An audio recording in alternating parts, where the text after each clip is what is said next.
My name is Jeff Tremper. The individual that I chose to do my interview and presentation on is Jason Seminoff. Currently, he is the Director of Comprehensive Health and Physical Education for the Maryland State Department of Education, or MSDE. This role has involvement at the state, district, regional, and local level. What his job entails is the oversight of policies, curriculum, wellness, physical activity education, and general health. While this is his major title, he also holds other titles and has other involvements as well. He also works to include the transition and implementation of comprehensive health education framework, which helps to align with the state and national standards. He also provides assistance to local agencies or LEAs in addition to the Maryland Department of Health. And while he holds multiple job titles and has multiple things he works on, many of these pieces fall under the policy development, and he does a major job of completing three of those four pieces. First, communicate effectively to inform and educate. Second is to create, campaign, and implement policies and laws. And lastly is to utilize legal and regulatory actions. So there's a lot of overlap between these things and what he does. Under the category of assurance, while it is not directly stated that Mr. Seminoff has a goal to enable equitable access, he, as well as other team members, using the Shape America program, which is one of the programs to help implement health policies for younger individuals. It specifically states that Shape America envisions a nation where all children are prepared to lead healthy, physically active lives. So, indirectly stating that it is a huge part of his policies and what he's trying to implement is equitable access for everyone. I created 6 questions to ask him, trying to oversee all the things that I thought were most important, especially with his involvement within the state. For the first question is, with Maryland being a unique state due to its population density, diversity, what tools are you and your team using to assess and monitor population health? With the state of Maryland being one of the more dense states in the country, there could be a lot of overlap or a lot of issues trying to make sure you get everyone. However, it is a smaller state, which may make it easier. In addition to that, Maryland is one of the most diverse states in the country, having lots of people from different backgrounds and religions and all things of that nature. So it could create problems or have different kinds of issues when trying to collect that data if certain people are not more open to having that data collected to them.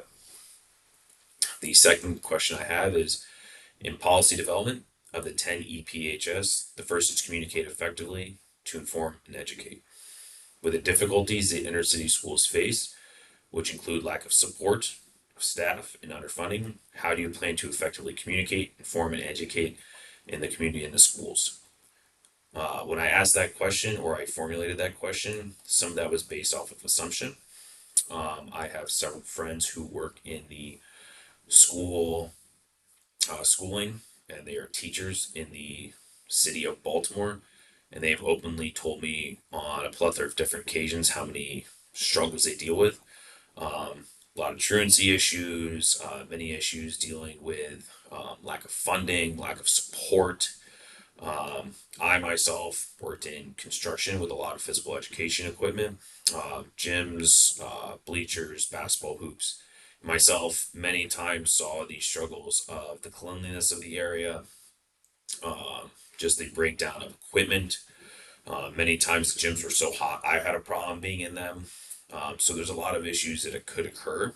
So a lot of that is assuming that there could be a lot of problems within those schools, at least from a physical education standpoint.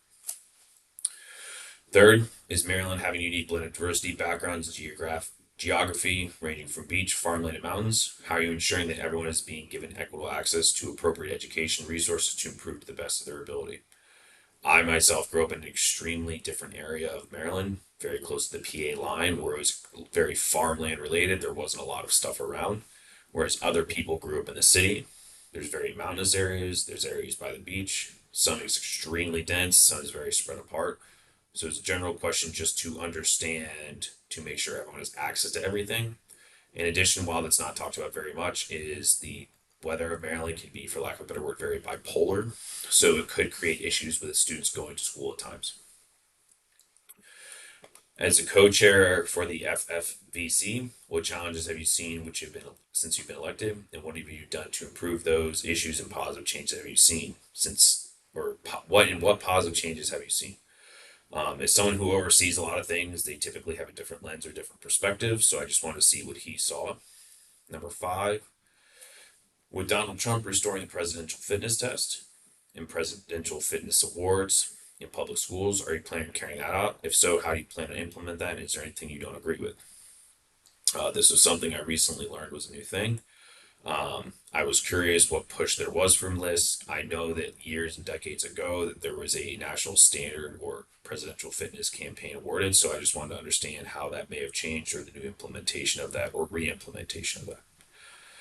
Lastly, number six, I asked you were involved with the Shape America program. Can you talk a little bit more about your involvement with that program? With the presidential fitness test being implemented, does that create any conflict with the Shape program? If so, how are you navigating the conflicts between the two? I automatically assumed there would probably be some conflict considering it's a new program, whether that be lack of funding, it could be old standards versus new standards, even if they are better. It's creating change in policy. With the interview itself, one thing I did a very poor job of that I know in the future is I typically view Zoom interviews or Zoom conversations and Zoom meetings. So I understood how to record those when I got to Google Meet, which is how it was set up. I did not understand that. That was something I did a very poor job of.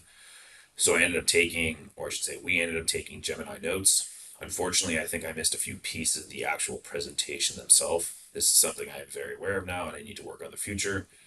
Looking back, apparently you can record it, and that is something that maybe we had missed. I had asked him in the interview as well, is there some way to do this? We took notes. This is something I did wrong, and I'll need to work on in the future.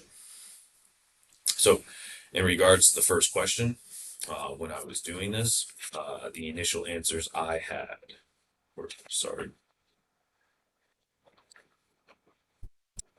as far as assessment tools, there's an assessment tool been used since the 1990s. The Youth Risk Behavior Survey, a 100-question survey administered by the CDC in conjunction with the CDC, which helps to track information. It has been doing obviously for decades now. There's a thing called vital statistics in teacher workforce data. So there's a multitude of different tools and statistical analysis they are taking of the individuals, the younger individuals in the school districts to understand better what they are going through. For my second question, policy development. He describes there's a lot of engagement with the 24 local education agencies because there's different counties in Maryland. They meet informally with meetings 3 times a month and formal meetings twice a year for specific content. In addition to this, there's participation in various stakeholder groups such as Maryland State School Health Council and Shape Maryland. So a lot of times they are very involved with communicating and educating the people around them on a very regular basis to try to make sure there's implementation of these things.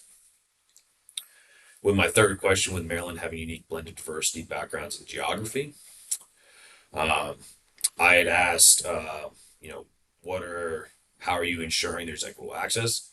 Um, I think I had assumed that there were a lot more issues with some of the things that were going on, and that it's not necessarily an inner city thing. Um, what it can also be is there's a lot of issues with there's only 8 teachers in Kent County for 2,000 students.